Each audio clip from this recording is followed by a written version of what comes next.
വരികൾക്കൊക്കെ നീ എന്തിനീണം നൽകി? ഞാൻ പാടിയ പാട്ടുകൾക്കൊക്കെ നീ എന്തിനു താളം നൽകി?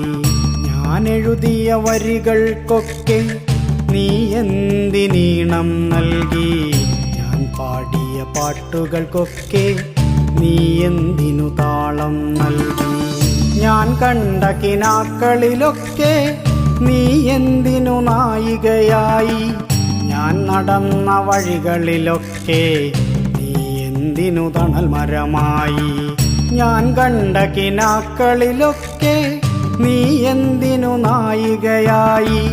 ഞാൻ നടന്ന വഴികളിലൊക്കെ നീ എന്തിനു തണൽ മരമായി? ഞാൻ എഴുതിയ വരികൾക്കൊക്കെ നീ എന്തിനു?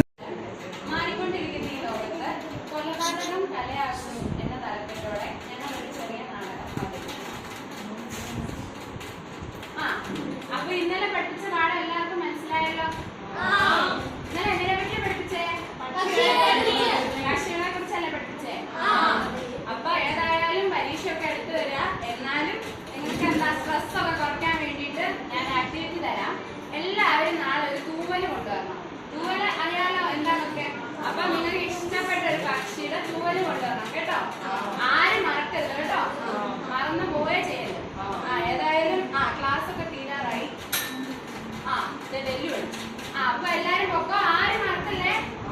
മറക്കുന്നവരുടെ വീട്ടിലോട്ട് ഞാൻ വിളിക്കും. ഇപ്പൊ വന്ന് ഒരു ഉത്തരവാദിത്വമൊന്നും ഇല്ലാതെ.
ഞാൻ നിങ്ങളോട് ഇങ്ങനെ അല്ലല്ലോ പറഞ്ഞത്. ദൂരെ കൊണ്ടുവരാനല്ലേ, അല്ലാതെ പക്ഷെ കൊല്ലാൻ ഞാൻ പറഞ്ഞില്ലല്ലോ.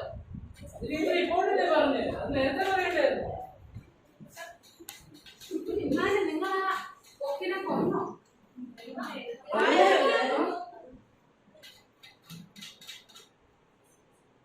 ഇന്നത്തെ ലോകത്തെ കുട്ടികൾ ഇങ്ങനെയായി മാറുകയാണ്. പല പല സിനിമകൾ കണ്ടും പല പല അവർക്ക് ഇഷ്ടമുള്ള കഥാപാത്രങ്ങളെയും കണ്ട് അവരിങ്ങനെ മാറുകയാണ്. നമ്മുടെ കലാലയങ്ങൾ, അതായത് നമ്മുടെ വിദ്യാലയങ്ങളിൽ വരേണ്ട കുട്ടികൾ എന്ന് പറയുന്നത് നമ്മുടെ ഭാവിയാണെന്ന് പല മഹാന്മാരും പറഞ്ഞിട്ടുണ്ട്. എന്നാൽ ഇന്നത്തെ ഭാവി തൊട്ടടുത്തിരിക്കുന്നയാളെ കൊല്ലാൻ വരെ ധൈര്യം കാണിക്കുന്നു. അങ്ങനെയുള്ള ഈ ഭാവിയെ നമുക്ക് മാറ്റിയെടുക്കണം. ഇങ്ങനെയുള്ള കുട്ടികളെ നമുക്ക് നേർവഴിയിൽ എത്തിക്കാം. ഈണം നൽകി ഞാൻ പാടിയ പാട്ടുകൾക്കൊക്കെ നീ എന്തിനു താളം നൽകി?